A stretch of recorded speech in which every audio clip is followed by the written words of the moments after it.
2 minutes at 6 o'clock, we will then feed directly to our Facebook. And I will be watching and monitoring the chat there as well. If you have an opportunity afterwards to do a question and answer, I will just take your lead. But I will welcome everyone. Hello, very nice to see everyone or have you join us.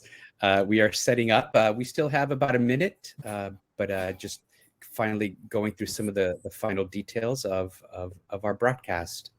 And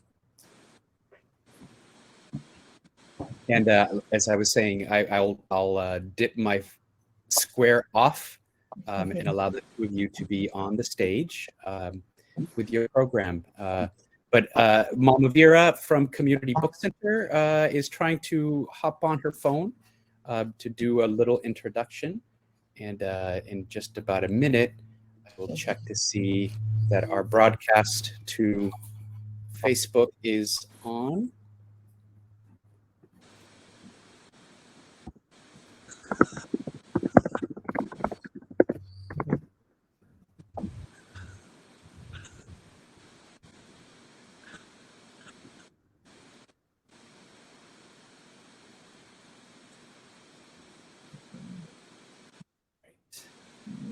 Let me see.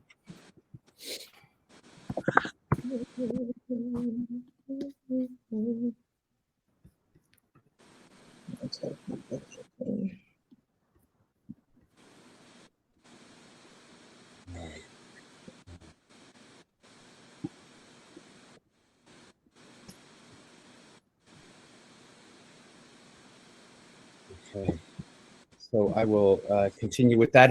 Good evening, everyone, and thank you so much. On behalf of Community Book Center and Mama Vera here on Bayou Road in New Orleans, I'm super excited to welcome you to another one of our programs. My name is Sergio Vasquez, and I'm a friend of Community Book Center and sort of the tech person. I'd like to joke that my degree is in theology and not technology. And then one of our authors, it might have been Jarvis, who said, well, they're both about connecting people. So I like that.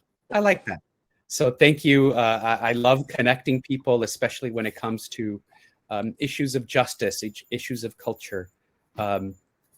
If I could direct our viewers, both live and then those who will be watching the programming later, if you hover over the square that I'm speaking of, you'll see Community Book Center pop up.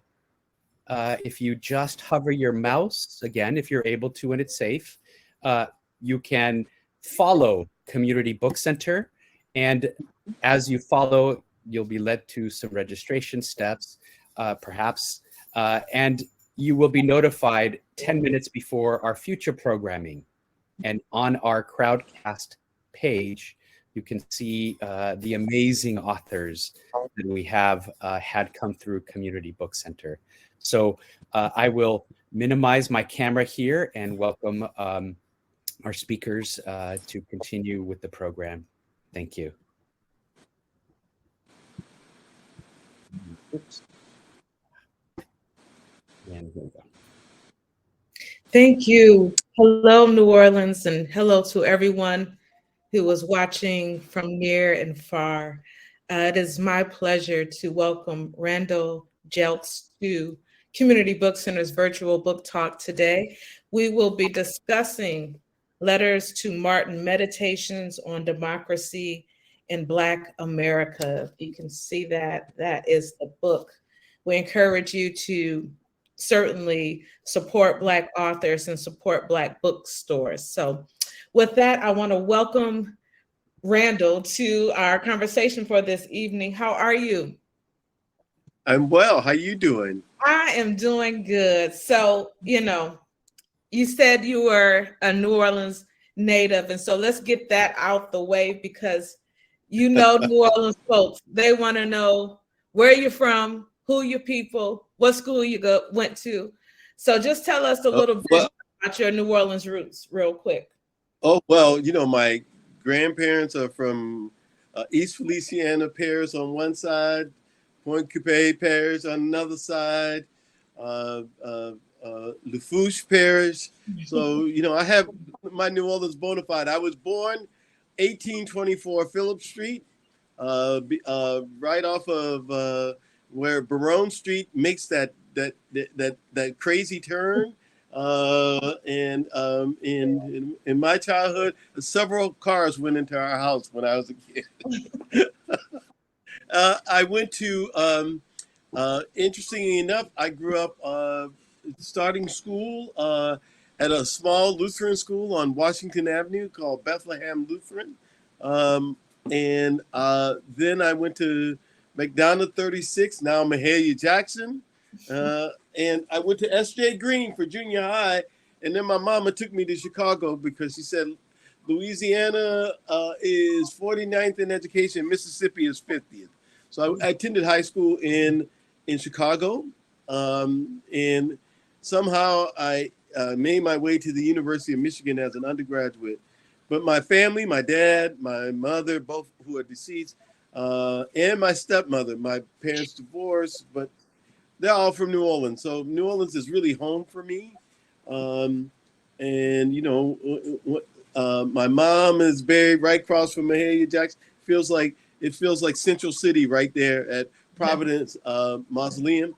My aunt taught at Booker T. Washington High School. She was a history teacher at Booker Social Studies History. I still, when I'm in New Orleans, sometimes I'm in a cab and somebody's older, and they'll ask me about my name and whether. So all of those things are. I have my New Orleans bona fide where I grew up and so forth. Yes. Well, thank you. You know, we had to get that out the way because, you know, New Orleans. Absolutely. They got to know Absolutely. the real, you know. So you grew up in New Orleans at a time of the civil rights, kind of some of the beginnings of the civil rights with Ruby Bridges integrating school here. Can you talk a little bit about that? In your book, you mentioned some of your earliest memories of that, because we want to build into King, but I want to first kind of set where you were and how we got to this fantastic book here. Yeah. Ruby Bridges is 2 years older than me, so what I remember is because in these little shotgun houses that you grow up in, they try to send you somewhere. They don't want to talk in front of you about, but I remember the whispers of my mother, my uncle, and my grandmother. We all lived together. And I just remember the adults having the conversation about Bridges and then going to school. And then around the corner from us was McDonough 10. At that time, it was white, and it started integrating, and it was pretty charged right there, exactly around. I could jump over into my friend Ezra's yard and walk to the McDonough 10, and it was pretty charged time. So that time in New Orleans, in the early 60s, I'm a kid. So, it's all confusing when you're a kid, what the heck is going on and why. Luckily for me, I went to a little small school where there was first and thirds, second and fourth together. And I sort of got positive reinforcement, but those were difficult times. So throughout the 60s, I grew up in New Orleans and so forth. So what was the reaction of the neighborhood and in your family when Ruby Bridges was integrating school at that time? William Frantz Elementary. Well, my mom was one of the the first graduates of Walter Coyne High School, and I don't think they really liked it. There's kind of mythic. Most Black people just wanted people to give them enough money to have their own schools. And, my aunt went to 35, McDonough 35. My mama went to Coyne. Other relatives went to Booker T. They didn't think all those other schools were better. Maybe the middle class did. Now, I didn't. I lived in the central CBD. So I don't know what the other world. There was another world over there, and maybe they were interested in. But I remember, distinctly, my parents not being much interested in. They wanted to have their own institutions in the city, and they didn't really care for integration because it was at the expense of kids. So that So leads they were very determined about that. Yeah. well, that's that New Orleans spirit, to be determined, Yeah, right. self-determination, which we love, which we're still doing today. So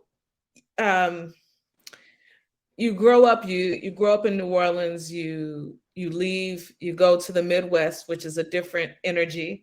I'm from the Midwest, so that is, South to Midwest, and if you go up a little more north is And go to Chicago, baby, is cold. yes, yeah, And not as good a food. outside, not even Christmas, yeah. But when I was talking to people about this event, one of the questions that I kept getting over and over was, or the comment that I kept getting was, another King book. Why now? Why another? I shouldn't say another, like, another, but why a King book this time? You've had other projects in the past. Why return Sure. to King? Well, maybe we've never left King. Maybe he's always with us in spirit. Yeah, it's always been in my mind. First of all, I was in 6th grade when King was assassinated. At McDonald number 36, now Mahalia Jackson. And it was traumatic for my teachers. I was still I thought Black people did everything in the world.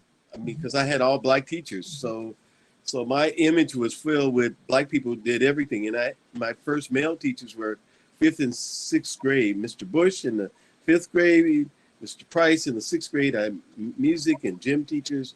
So they were very, very much moved, and they wanted us to kind of know this stuff and be able to articulate about the race. And it was in Mr. Price's class after Dr. King was assassinated. He brought these albums, and of course, back in the day, you had a phonograph for your class, or it was in the office and classes shared it. And he played for us that whole day. We had to listen to King's speeches as a class and do nothing but listen to King's speeches. And I remember that distinctly. And I remember because of Mr. Price, this teacher was very strong on social studies.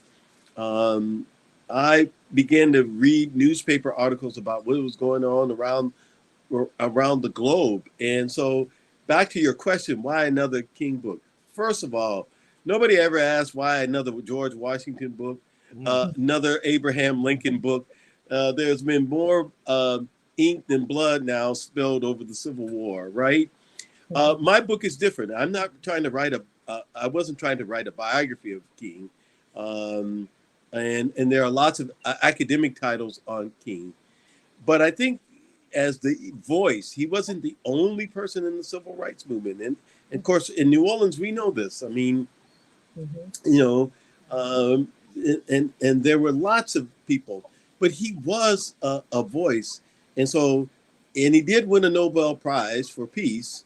And he is the person with that big statue. That's why it's on the cover of the book in DC. So I thought it would be useful to work on a book about King, because I had to give a talk to students at Elmhurst University, formerly Elmhurst College, just outside of Chicago. They invited me for King Day just after Donald Trump had been inaugurated. So I just wanted to speak to them in a way that was intimate. And I felt like writing letters to King was the tenor of my speech, and they liked it, and I said, well, I'm going to continue to write these and see if I could get them published. So there's 12 letters structurally for you all who don't have the book. There's 12 letters in this book, and you're writing to King. Is it more rhetorically? Is it writing to King to ponder what he may say in this age? Is it more for our own communal benefit, to kind of place King as the centerpiece for a larger conversation about contemporary issues? Tell me a little bit about the strategy and the shape and the Yeah, form. yeah, that's a great question, Kelly. The strategy is to think about now by kind of giving some reflection on the past. You know, people don't write letters anymore. I mean, back in my day, you know, you wrote letters. When I was in college in the 70s, you still were writing letters. There was no text, there was no email, and you had to take time with your pen and paper and write your friend back, write your partner back, write, you know, somebody back, and that caused you to give reflections. And that's what I wanted to do, because I think we are moving so fast, we forget to reflect. The other thing I wanted to do was make King black, because I think in today's world, somehow Martin Luther King is lifted up out of the black community and the structures of the black community. And that was very important for me to try to make sure that I got a black Martin up there, and you know, that it's relatable to everyday people, because he was relatable in many ways. So I was trying to do a couple of things: make him black, but also make him accessible, and make the questions of democracy which arise out of the black community.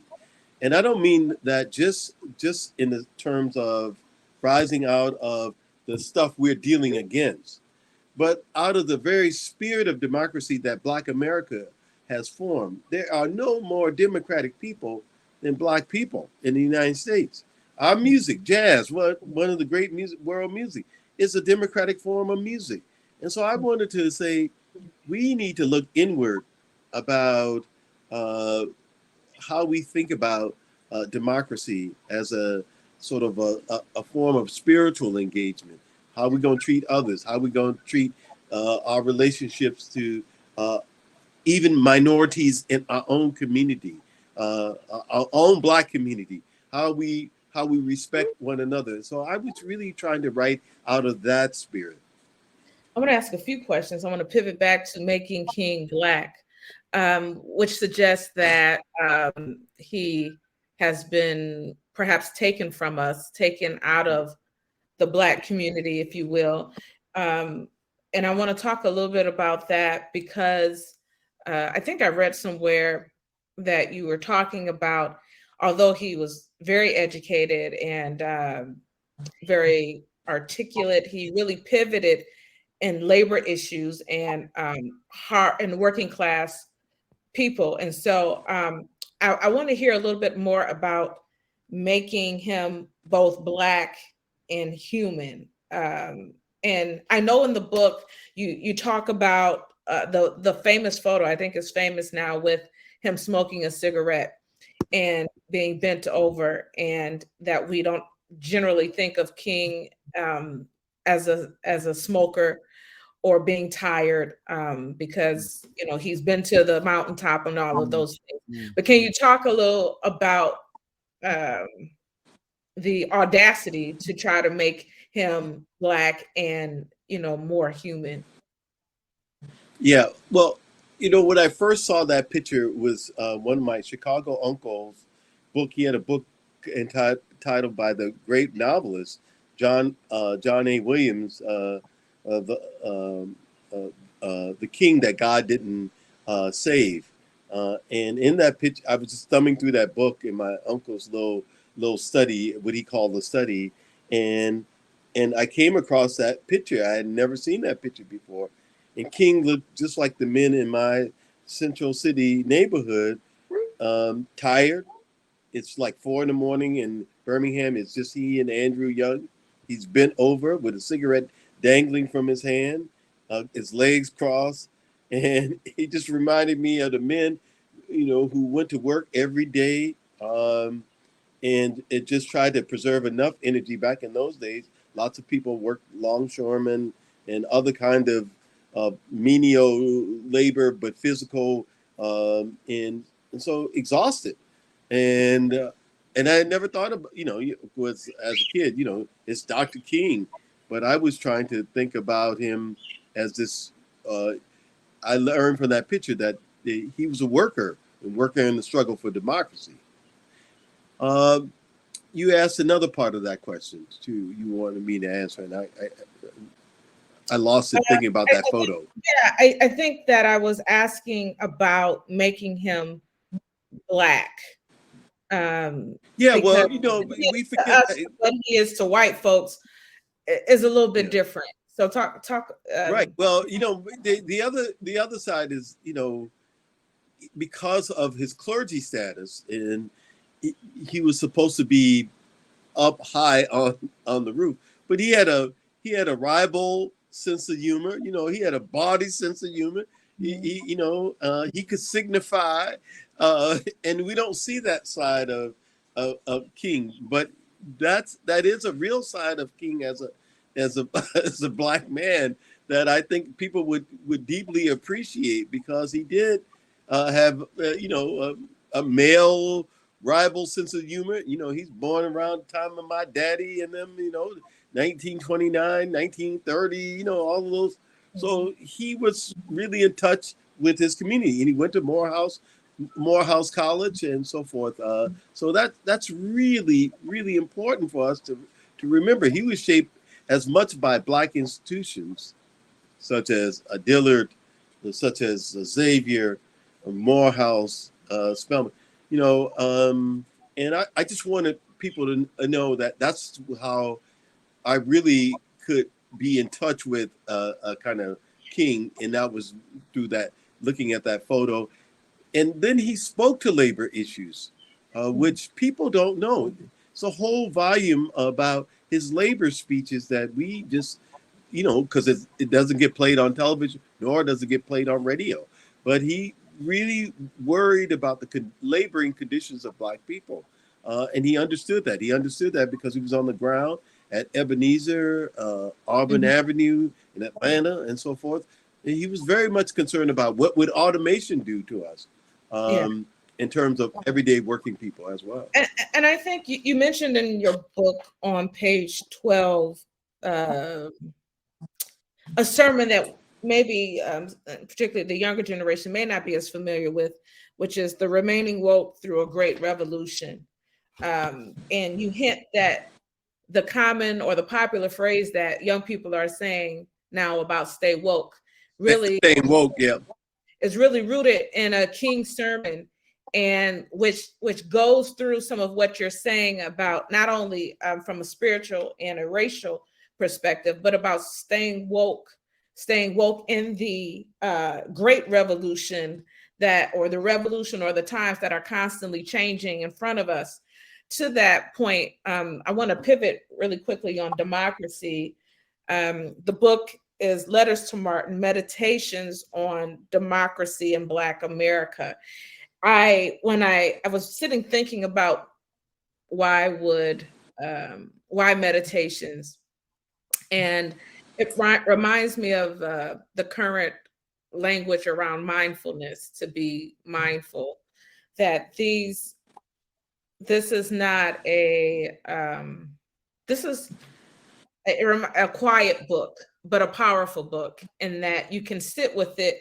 You can have your own contemplations about where you stand, not only with King, but on certain issues. And so the book goes through, it hits on Black Lives Matter. It hits on the women in King's life. It even makes some distinctions between he and Malcolm X and Minister Louis Farrakhan, which I have a question about that. That was one question I really wanted to ask. I may be jumping the gun on it, but when we talk about democracy, the United States, the country has its idea of democracy, but here in this book, you're trying to reimagine what democracy means for Black people. You talk about Black people have democracy, whether it's in the church, whether it's on our street, whether it's who gonna bring the potato salad, who gonna bring,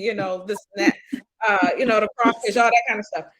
But how do you see Black folks' definition of democracy? And are we really democratic as much as you? Well, some of us are. I mean, some of us are, fall prey to liking power over others. I mean, we're Black people are human beings. The democracy is there procedurally to protect us from the worst of ourselves, right? I mean, that's what democracy is really about, because people acting a fool, as we might say. That is really what democracy is on one level. But on another level, you have to have a commitment to democracy. It's like a commitment to a relationship. If you don't have that commitment, it ain't gonna work, right? Many of as Dr. King would put it, many of our sick white brothers don't have a commitment to democracy in any emotional or spiritual kind of way, and that's the real danger, because then it's just a manipulating procedure, not something we live by, that we want to expand. We want to welcome all kinds of people into so that they can breathe and have air themselves. That's what I'm trying to get at here, is that, and I'm trying to say, as a subject of democracy, I'm an academician. I'm in a university. I'm a professor. But when I listen to the people who are waxing about democracy, it don't include us in that discussion. And I wanted to write something that affirmed us, but also challenged us to live up to some of the principles that we say we believe in. You argue that democracy has to be a spiritual commitment. And I want to pivot there just for a second, because I found out that you are also a clergy. You are, would you consider yourself a minister? Well, the church that I was ordained in still considers me a minister. So the answer is yes. Yeah, I would say maybe a traditional minister, or a minister like King. Would you consider yourself in that? Well, no, I mean, my ministry, of course, is being a teacher and a writer. I mean, that is where I consider my ministry at. In terms of church ministry, I did that for first 7 years. I went to seminary and I did that for 7 years. And of course, there's no place that puts you on the ground with a variety of issues that Black people face, except when you're serving them at the ground level, and you're being called at midnight for a death, shooting, all of those things. But I always wanted to be a writer and a teacher, and so that became more my focus. But I did it from '83 to 1990, and I learned, a great deal. I was so young, like King. I was like 25, and trying to, lead people, and I think I did a pretty good job at it. And then a lot of community organizing. So all of those I brought to my academic life. I didn't just come from academics straight out of graduate schools. I really did experience a lot of and it was as the crack stepped up.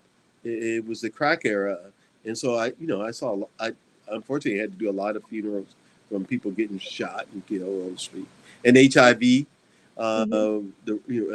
So yeah. So when you say that democracy has to be spiritual, I want to tease out something in what you're saying. When you say spiritual, does it necessarily mean Christian? No, it does not. Can you tease that out for folks? Right. You have to have some. You have to have some kind of. That's why I use the word emotional. Some kind of power that keeps you faithful to that end. Now that can come out of your Christian or Islamic or hoodoo or voodoo, but it still has to be kept, because that's the only way we're going to respect one another. That's the only way we're going to treat not make each other other each other. And we can do that in the Black community. You know, for years and years, we did that to LGBTQ people for years and years. We other people, and then they were part of our community. They were our sisters and our brothers, and so forth. You make a distinction between King and Malcolm X and Louis Farrakhan. I think I have it marked as page 81. And you seem to suggest to me, I'm saying this, that unlike Malcolm and Farrakhan, Martin Luther King engaged and was committed to kind of policy making, policy changes. And that self-love, just our self-love of Blackness, is not enough to sustain democracy work. That's kind of what I got out of that. Yeah, all of those are men talking too. Remember, those are three dudes. Yes, I wanted to make that clear, right? I mean, and thank heavens that's gone. That it was only men speaking. But at the time, in terms of Malcolm wants, you know, self-love as the rule of Black people, and he was absolutely right in that assessment. But you still, if you're going to love yourself, you still need sometimes protection from the police, right? You still need laws to vote, even if you're going to have self-love. And that King's mission was the 64 Civil Rights Bill, 65 Voting Rights Bill, and trying to end impoverishment. Now, I criticized Louis Farrakhan because I thought the Million Man March, and I thought it at the time, was if you're going to get 1 million men to go to DC, you should make sure that they are lobbying the halls of Congress, advocating against the crime bill that was going to put so many people in jail in the 1990s. And I criticized Farrakhan then. Black men ought to atone from what?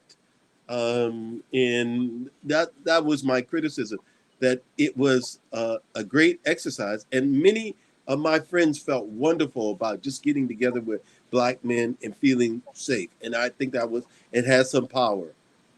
But if you're going to get 1 million men to Washington or 1 million women to wherever, that's a political act, and you better come away with some change in public policy. Let me pivot there for a second, and it's interesting, your thoughts on Minister Farrakhan, being that he's based in Chicago as well. But to push back a little bit, is it not also politically powerful to be self-sustaining, to be independent?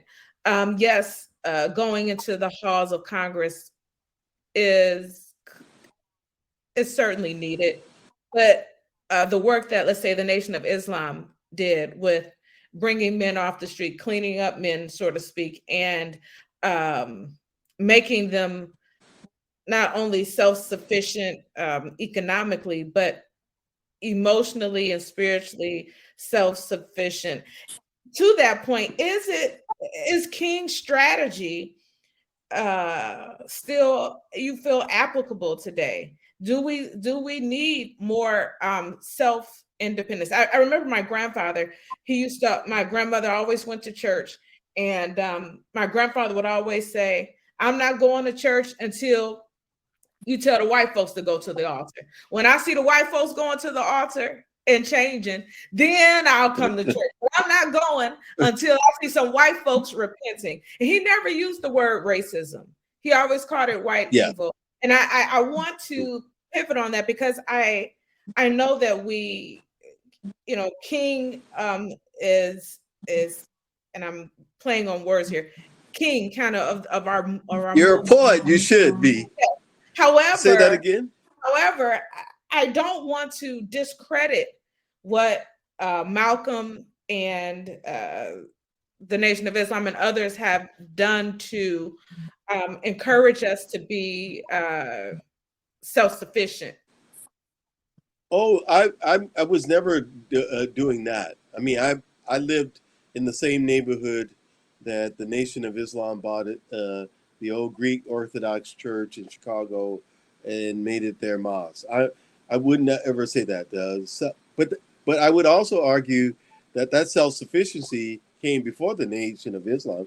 Booker T. Washington was about that self-sufficiency, right, and starting businesses. So what I would criticize is that and even Malcolm came to see that it wasn't useful to uh, uh, have white people as a straw people, because you do need political allies on a lot of different things. So when he left the Nation of Islam, he certainly was trying to figure out how to have a religious organization and a political organization that could connect people. My criticism has been for Minister Farrakhan, who I have great respect for. But we could have met in Grant Park in Chicago. 1 million people could have met in Grant Park in Chicago. When you go to Washington, D.C., that's symbolic of you're going to engage the procedural democratic establishment. Dr. King spoke at the Lincoln Memorial first in 1957. People always think of 1960. And it was about, the speech was, give us the ballot. We need voting rights. Give us the ballot. We'll take care of the rest. You give us the ballot. That is I'm saying the location marks a political end, and what it wound up being was Well, it was such a thing called the Promise Keepers, and it was like at the time which was evangelical, white evangelical men called the Promise Keepers at the same time, and ours just became an ebony Promise Keepers. Well, to that point about the ballot, give us the ballot and we'll do the rest. Is that suggestion goes back to kind of Black independence? We'll do the rest. But to pivot a little bit on the ballot, as you just mentioned, King did that speech. He went to DC, as you suggest. If you're going to go to DC, you're going to ask for something big. You're going to make a big demand from our government. And now, today in 2022, they gave us the ballot, and it looks like they're trying to take it back with voting rights. So help us understand, or help the younger generation. How would you encourage the younger generation to stick with the strategy that King had when we look around and everything that it seems like that generation, the King generation and others prior to him fought for, is being turned over at every state, whether it's in curriculum, whether it's at the voting booths. We can see the disparities in this time of pandemic and how we're being treated. So to somebody that's young, what do you say, somebody that's young that says another King book? No, we got to do something else now. What do you say to that? Well, you could then articulate your own philosophy. You should probably get it published, and so we can all know what it is and engage in it. But that's one answer to that. The other answer is that the problem that I try to write out is that King is dealing with a world that's highly segregated, even more so than this world. Many young people can't remember New Orleans when the signs came down white and colored. They can't remember that New Orleans. But it also is to claim the power that we have. I'm not saying all of Martin King's, this book is certainly not arguing all of Martin King's strategies were correct, and I think I tried to be critical in the book in a reflective way, not in a knee-jerk way. I'm trying to really take seriously a set of ideas and be critical and reflect and assert certain circumstances. But it would be what young Black people need to know, that we are always in this battle. The battle was going on when King was still here with us and afterwards. So we're always in this battle. In Chicago, when I got there, Mayor Daley controlled the Cook County Democratic Party and the mayorship. So admit he controlled the city and he controlled what black politicians were going to say. These are not new questions. These are always before us. And we always have to struggle. And always struggle is not always bad. We have to create the situations where we can get our people room to breathe. And that's what we're trying to do. Now, all of the national things that are going on, how many black mayors has New Orleans had now? Well, that wouldn't have existed without Dr. King fighting for the give us the ballot. You have a black woman mayor, that wouldn't have existed. So you've got to begin at the local level. And this is what I think so many people look at Washington, but all of this begins at the local level. It begins in Baton Rouge. It begins in New Orleans. It begins with what you do with your neighborhood. That's where democracy begins. And it doesn't begin, and it works its way up. Remember, there had been a bus boycott in Baton Rouge in 1955. It lasted a week. They got what they wanted, a more humane segregation, as they call it, right? The Montgomery begins, what shocks the world is that they remained at it for over a year. And they nearly put the bus company out of business. Well, that's a whole different reality. It made King. King didn't make the movement. The movement made King. And that's it. That's the important thing to remember. And he was a young person. He was 26. Mm-hmm. And he looked way older when he died. After 13 years of public life, you really do age. Barack Obama's hair was white at the end of, 8 years. Imagine doing 13 years in the public eye, and everything that goes wrong goes against you. So I'm telling young people, imagine these people, and they're taking risks with their lives, just like Black Lives Matter was taking risks with their lives. So you have to stay on it. And the difference is that we have creative people. And lastly,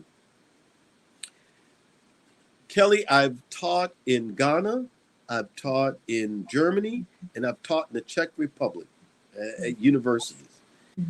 And what people want to know around the world, so the parts of the world I've taught in, is about Black struggles. That means we got power. And we got power that the other folks don't have. And we have to claim that power and push back at them in the ways we can.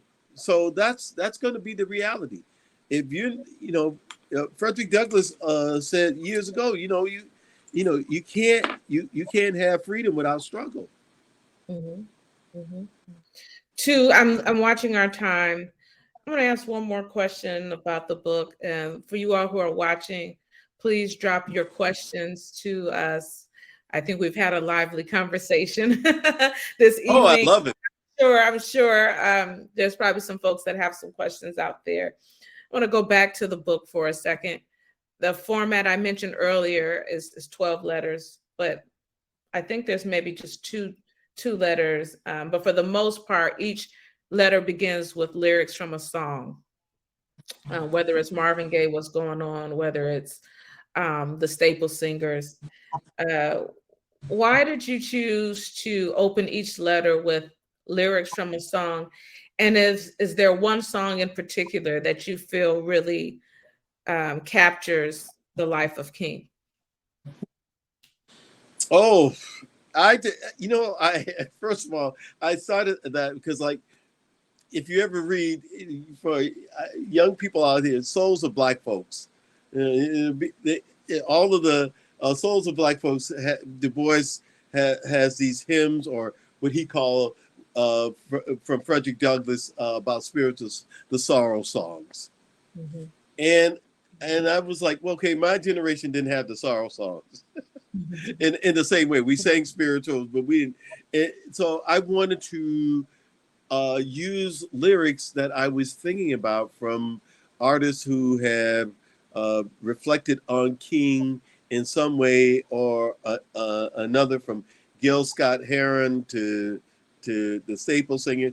And I interviewed Mavis Staples to a standing room only crowd, so I couldn't fit.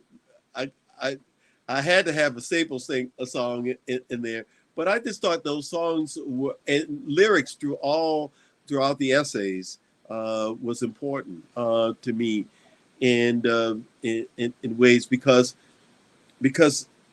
we have a soundtrack, just like we have a '90s soundtrack, we had an '80s soundtrack, we have a soundtrack, and we're making music, and I thought that music was important. As you know, I'm working on a project on Langston Hughes, and um, his project was infused with the blues. I'm not of the hip hop generation. I'm a little bit older than that. Funk is more my generational speed.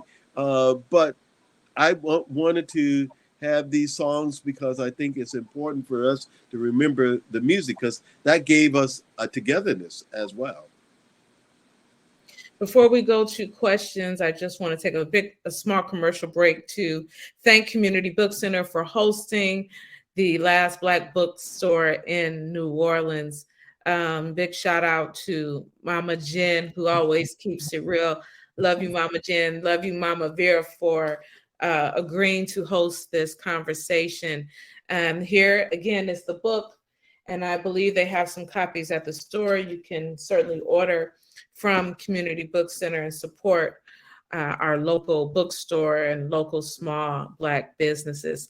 Are there any questions? I'm looking to see if there are questions. I see Mama Vera. Yeah. Mama V, you have a question? No, I just wanted to thank Brother Randall for and you, Kelly, for such a lively discussion. I'm excited and interested in getting into the books with and to possibly host a discussion, you know, of the book and its letters. Well, it's no So excuse for me not to come home. So you always invite me, and I'll show up. yeah, well, that's a good thing. That's a good thing. You're always welcome home. Absolutely. Thank you, Mama Vera. Are there any questions in the store, or Sergio, are there any questions for us? If not, we'll continue to talk, but I wanted to pause to leave some space for any questions that the viewers may have. Sure. I'm scanning the Facebook, and no questions so far. Okay. And I've asked folks if they have a question here on the Crowdcast platform to drop it into the chat. So we'll see if we get some. Okay. input. Well, I have some more questions, and we'll see what pops up for people. I Sure. read, or I think I read, Randall, that you talked about the current generation of leadership, and you had some critiques about the current generation of leadership. Can you talk a little bit about, or contrast, what you saw in the past in King and what you're seeing now? I think you suggested that there is a lot more stardom in this generation. Can you talk about that, please? Well, yeah, I mean, because we have these kind of social media platforms, everybody wants to be a star, but that's still, you still have to do the work of organizing, right? Twitter doesn't organize people. It may give them some information, may give them misinformation, but you still have to go out and do that, knocking on doors, asking people to go out to vote, asking people to come to the school to talk about the problems at the school. There's still the hard work. I also criticize my own generation because as a baby boomer, I write a chapter. We didn't make a full political commitment after that generation, and I think we should have. rather we use Dr. King as a punishing weapon. That's what I often think. You know, the content of a character. Shelby Steele wrote a book called The Content of a Character, and it's a punishing book about Black people. And I'm thinking, no, that's not what King or anybody else was about in that era. Is that it was about liberating Black people and figuring out the ways, and there were different strategies always, and there were always competing strategies. We talk about Malcolm and Martin, but Ella Baker, who helped form SNCC, is doing grassroots organizing. I mean, there are multiple ways to go about this, and we don't always have to agree about the strategy. But we do have to agree is that Black people need to be liberated sometimes from themselves to do what is in their best interest. I see a question from Facebook. Oh, Mama V, you had a question. No. I was just gonna mention that there was a question in Facebook, and then also just thinking about also the philosophy of the Honorable Marcus Garvey in terms of trying to unify. Even before Malcolm and Martin, we saw that when you're talking about liberation and you're talking about Pan-Africanism and freeing people mentally, then they kill your leaders off, or they assassinate him. And what they did with him, they tried to they assassinated his character. And so you know, he's saying one God, one aim, one destiny. Yes. Up ye mighty race, you can accomplish what you will. Yeah. And so that in itself was a heavy burden to try to carry. And as we all know, I mean, maybe not the audience, but Garvey was deported out of New Orleans. I mean, absolutely, with 10,000 people at the docks. People don't often remember that, but you know, there were debates going on, and that's also part of democracy. We should not try to make everybody uniform. We should have unity, but that's not uniformity. And so we have different ways of approaching what is meaningful liberation, and we will have to debate that. And the truth will sift itself out, like the wheat from the chaff. The truth will sift itself out. But we have to debate those kinds of things, and I think it's very important that we're going to take different approaches. Some people are going to run for elected office, and some people are going to say no. It's going to be more at the community-based level. All of those things. Some people are going to go in business, and those are all kinds of different politics going on right in there. And to your point, just I'm going to get to the question. You said earlier about democracy had to have a spiritual base. And so we see that even in Garvey, we see that in the Nation of Islam, we see that with Malcolm, that it may be different types of religion or spirituality, but that when we look around, we do see a centering or a spiritual roots in all of those movements. So there's there is a question. Absolutely. Can you talk about the internal challenges Dr. King might have had with mobilizing folks to be civic/democratic? We know often organizers carry a weight unspoken. Yep. You know, the fear. You know, fear I'm going to lose my job. That's it, and those are all warranted fears. We shouldn't talk, you know, to mobilize people, especially working people who fear, like, you know, I got a little house, I got a little something. Or if we're in the middle class, oh man, I might lose, you know, this little income I got. You know, if I get out here and organize, I might lose this teaching job, this teaching gig and those are all really warranted fears. King, you know, the civil rights movement as a movement was a minority within a minority within a minority.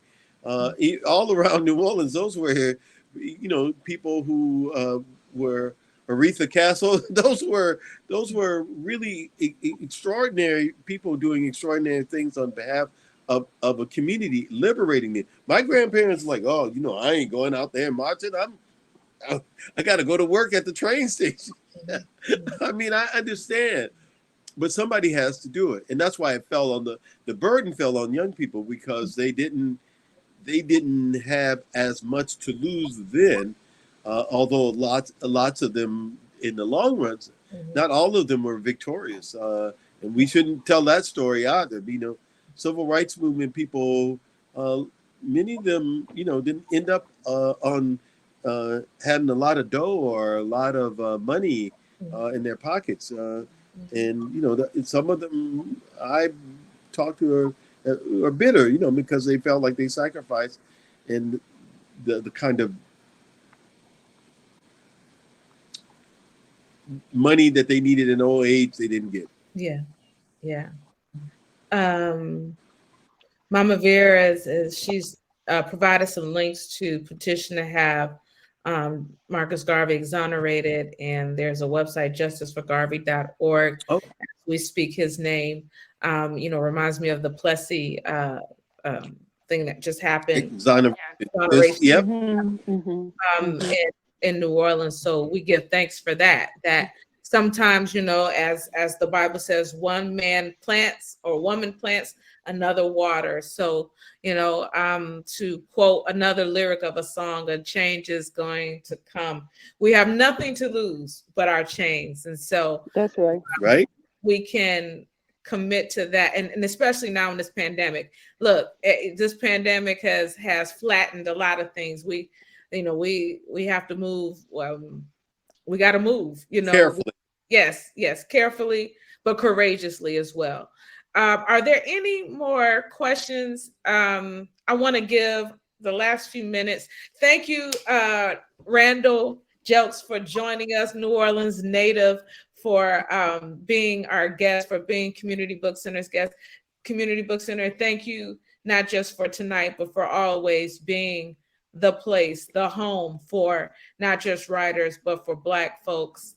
You have blessed so many people. And so we thank you, and we hope that this isn't the last opportunity to be in conversation like this in this virtual way. Are there any, Dr. Jelks, do you have any announcements? And then I'll go to Mama Vera if she has any Community Book Center. Yeah, well, I just want to say that I was thank you, Kelly. Thank you, Kelly, for having this conversation with me. I greatly appreciate it. Thank you, Mama Vera, for your great institution. One of the things I pride myself on, and I hope the book is written in a way that people could read it, and I hope it's written in beautiful language to give them a moment to pause and think. That was really one of my goals, and all of this is not for people to agree with what I wrote in the book, but to think and then come up with answers, because we're not asking people to be reflective. We're reactionary, and now we need to be reflective, because we have to put together strategies to fight our enemies. And I do mean enemies, and I don't mean that in the cascade. Jesus said, "Love your enemies." Well, that obviously acknowledges that you have people you're in opposition from.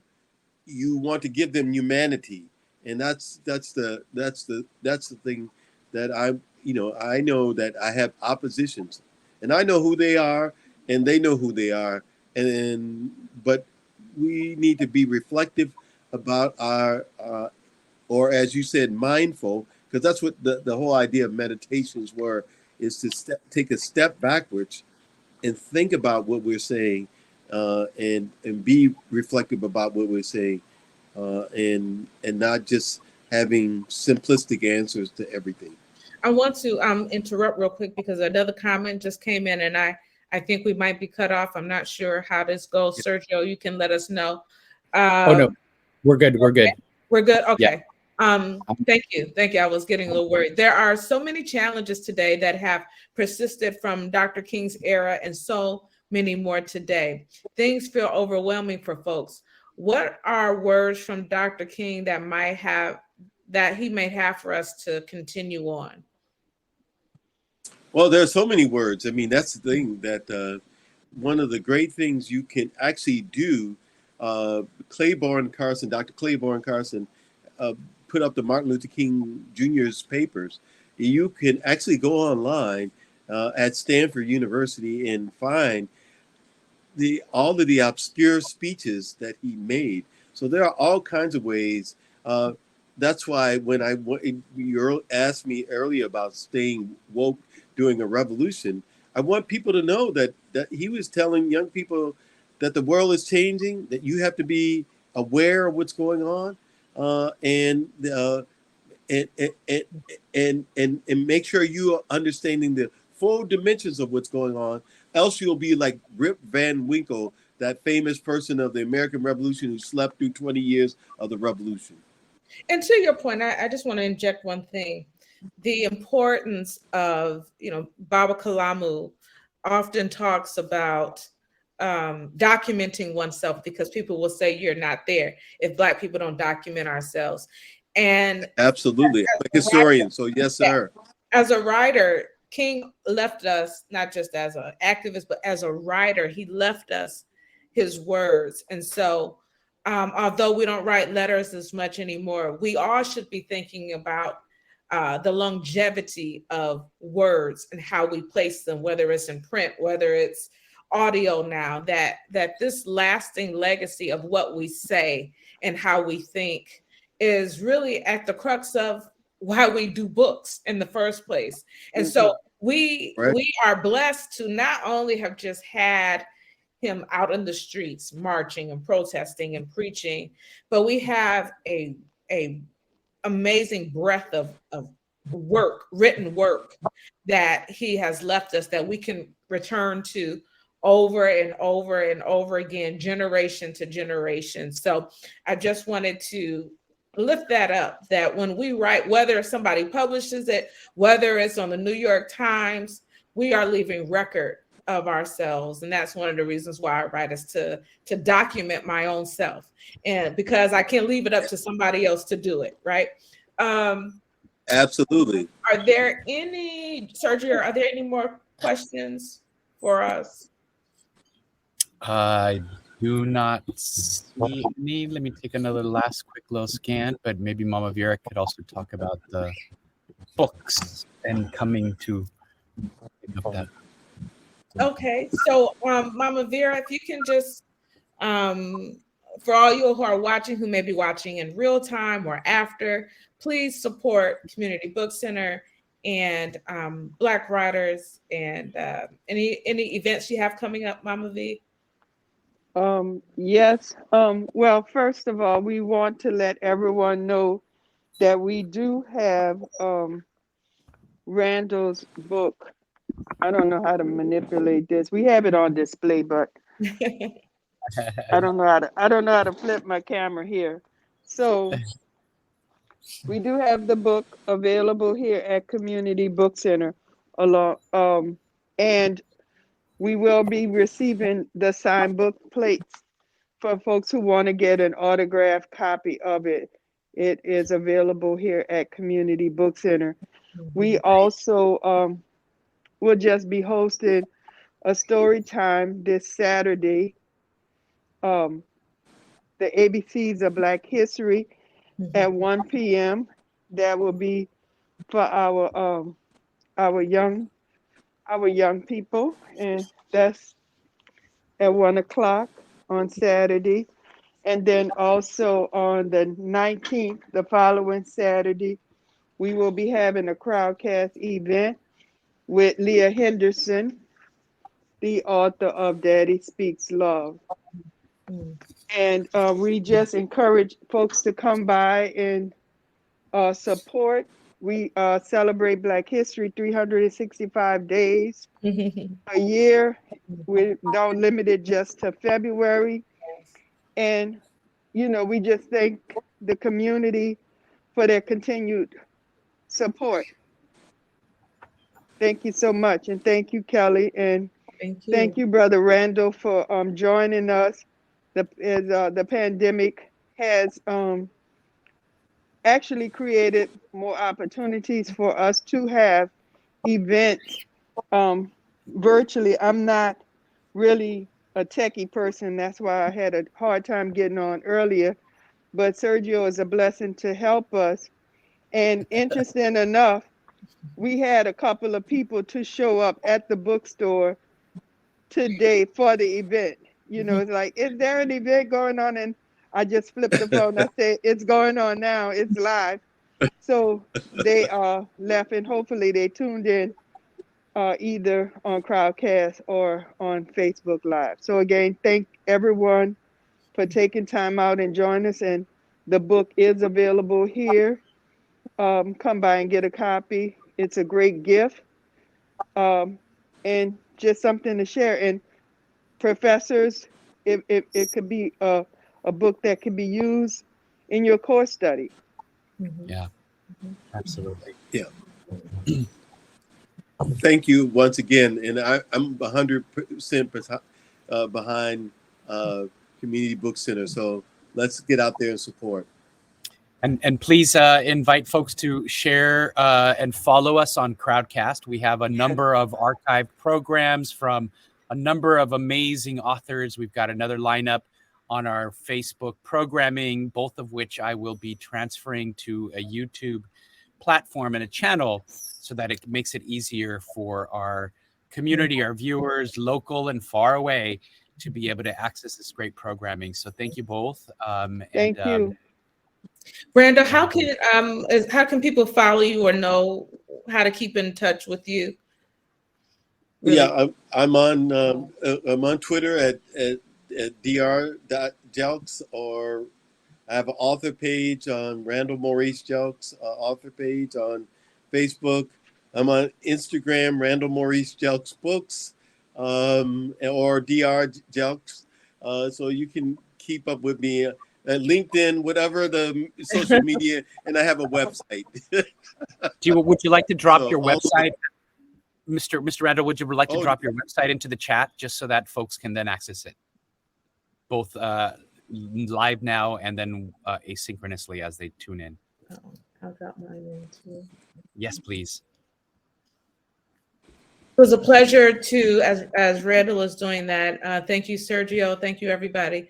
Thank you, New Orleans, for being New Orleans. Be safe out there. We are so happy to be able to do this, and so glad that Community Bookstore is still standing. There are many bookstores that have not been able to stand the test of time. And so it is just a testament of the love and the support that Community Book Center has been over the years. You all have, if there's not anything else, we wish everybody a safe evening. And until the next Community Book Center event, go shop some books and support Black writers. Tell other people about it. Thank you so much. Good night. Good night. Bye-bye. Promise. Will do. Thank you so much. Sign the petition. Thanks, Kelly. Thank you. Thank you. Good to see you. My greetings to the family. Oh, I will tell them. I will tell them. Okay. I think that's it. Are we off? I'm trying to get it. I don't. I guess I just click out of here. Okay.